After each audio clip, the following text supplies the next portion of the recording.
was making the film Who Needs Sleep, there was a commercial, and it was a Coors commercial. And of course, what we're trying to say in the film is that if you don't get any sleep, it's unsafe and unhealthy. And there was a really exciting, well-sung commercial, Coors commercial that said, you know, you gotta keep alive when you drink this stuff. It doesn't matter, you know, party all night, you know. Well, you're never gonna get it. Tell me what's that for? You happy with what you get. Left guy's been awake since the Second World War. Well, you're never gonna get it. And so I wanted to use that music mostly. It was all the music, few shots from it. And someone said, well, you just can't do that. I said, well, you know, I've seen it on TV. Jim, we're working 16 hours. Give me some advice. What can we do? If you're shooting at night, your crew's going to be sleepy, even if you try to make up for those hours during the day. A lot of people get used to being tired. Folks develop a lifestyle saying, I don't need sleep. Who needs sleep? Who needs sleep? In fact, this was the big thing with the Coors commercial. It reflects society's way of looking at sleep as having no function.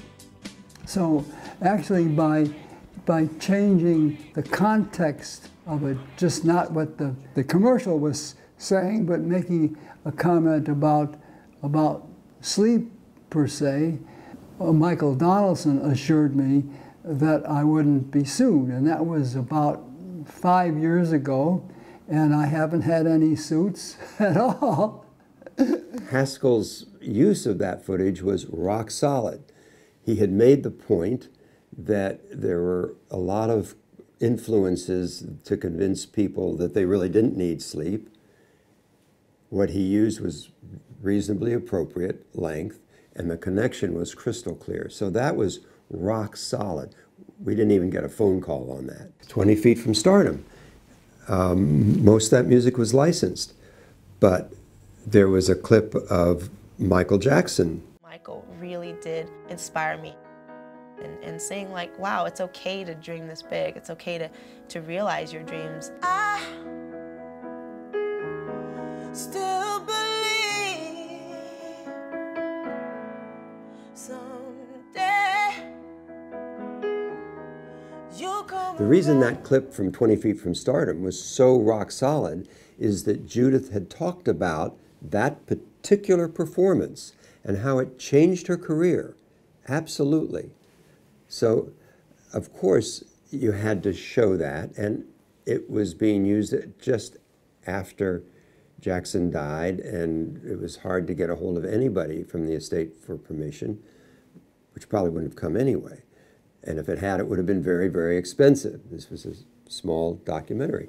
So the need to access fair use was clear, and the appropriateness, the way it fit into the fair use doctrine was so rock solid.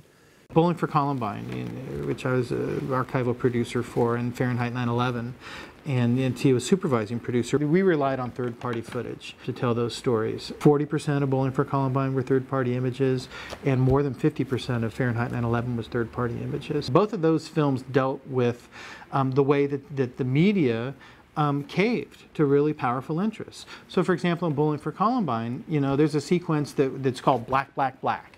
And in that sequence, there's a montage of images from local news stations all over the country where they identify suspects, criminal suspects, and how do they identify them? Black male, black male, black male, with a sketch. You know, it's ridiculous.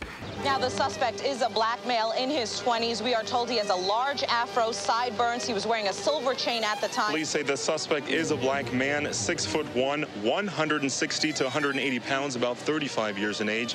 Suspect is a black male, aged 16 to 18. The suspect is African American. Police say that black man. Suspect. The Suspect is a black male. A black man. Black man. Black male. Man. Black man. There's no way that those stations are going to license that material to you, so you have to rely on fair use, you know, in a case like that.